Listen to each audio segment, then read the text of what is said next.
कोई साधारण इन्फेक्शन या वायरल बीमारी होने पर आप भी एंटीबायोटिक खा लेते हैं?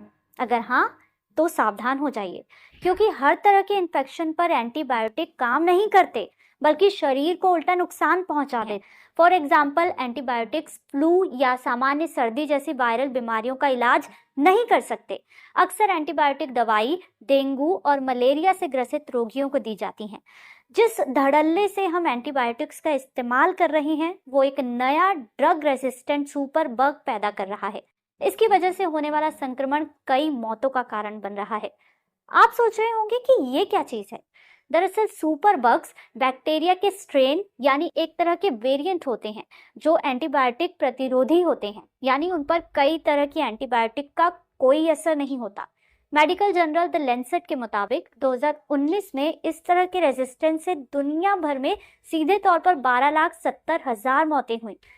गंभीर संक्रमणों के खिलाफ रक्षा की पहली पंक्ति दवाई माने जाने वाले एंटीबायोटिक ने इनमें से ज्यादातर मामलों में काम नहीं किया।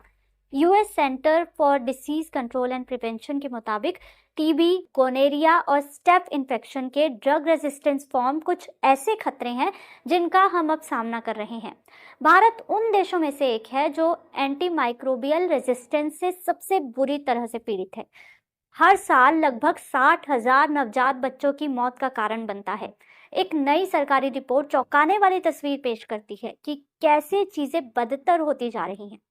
लेकिन ऐसा हो क्यों रहा है? एंटीबायोटिक्स लोगों को प्रिस्क्राइब की जाने वाली सबसे कॉमन दवा है। जानवरों को भी बीमारी से बचाने और उनमें बैक्टीरिया की ग्रोथ रोकने के लिए ये दी जाती है। एंटीबायोटिक्स खराब गले और कुछ तरह के निमोनिया, डायरिया और कान के संक्रमण जैसे बैक्टीरियल इन्फेक्शन में प्रभावी होती है, लेकिन सर्दी या फ्लू जैसे वायरस पर यह बिल्कुल भी असर नहीं करती। इंसानों और जानवरों को लिखी जाने वाली ज्यादातर एंटीबायोटिक्स गैर जरूरी होती हैं और एंटीबायोटिक्स के गलत इस्तेमाल और ज्यादा इस्तेमाल से ड्रग रेजिस्टेंस बैक्टीरिया पैदा होता है। आज यहाँ पर मिल्लत हॉस्पिटल में एक एंटीबायोटिक अवेयरनेस इवेंट, एक ये प्रोग्राम था। चूँकि 18 नवंबर से 24 नवंबर हर साल एंटी माइक्रोबियल अवेयरनेस वीक मनाया जाता है वर्ल्ड हेल्थ ऑर्गेनाइजेशन की तरफ से। ये इस बात को अवेयरनेस में लाने के लिए लोगों के बीच, डॉक्टर्स के बीच, नर्सेज के बीच, पॉलिसी मेकर्स के बीच, एनजीओ, मीडिया, स्टाफ कि ये जो एंटी माइक्रोबियल रेजिस्टेंस जो बढ़ते जा रहे हैं उसको कैसे रोका जाए, इसी के लिए एक आज प्रोग्राम था।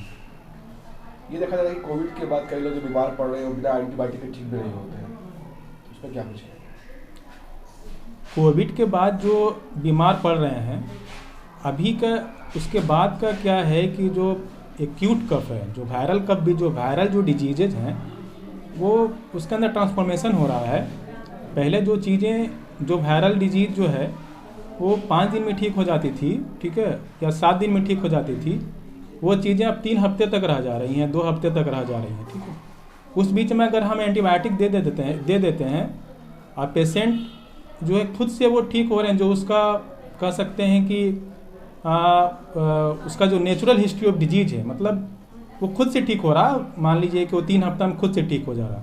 बीच में हम अगर उन्हें एंटीबायोटिक दे दिए तो अपने वक्त पे ठीक हुआ, लेकिन हमें लगा कि एंटीबायोटिक से ठीक हुआ। एंटीबायोटिक का जो क्या नुकसानदेह है?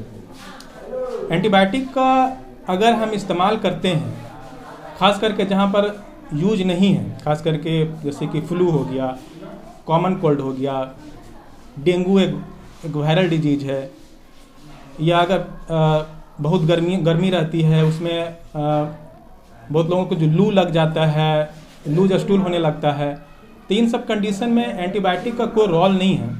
इसमें अगर हम इस्तेमाल करते हैं तो एंटीबायोटिक रेजिस्टेंस का चांस बढ़ जाता है।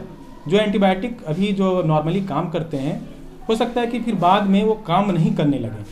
मोस्टली देखा जाता है कि जो लोग बीमार पड़ते हैं वो जो मेडिकल स्टोर नजदीक में होते हैं वहाँ से जाकर दवा का यूज़ करते हैं, ऐसे लोगों को क्या कुछ कहेंगे? इन्हीं लोगों को असल एक संदेश देना है आप लोगों के मीडिया पर्सन के थ्रू कि जब भी अगर इस तरह की चीज़ें हो, खांसी, सर्दी, बुखार हो या पेट खराब हो, तो एंटीबायोटिक, कम से कम एंटीबायोटिक बिना डॉक्टर के प्रिस्क्रिप्शन का ना लें। इससे एंटीबायोटिक रेजिस्टेंस के खतरे बढ़ते हैं और जो एंटीबायोटिक का जो साइड इफ़ेक्ट है वो तो होगा ही।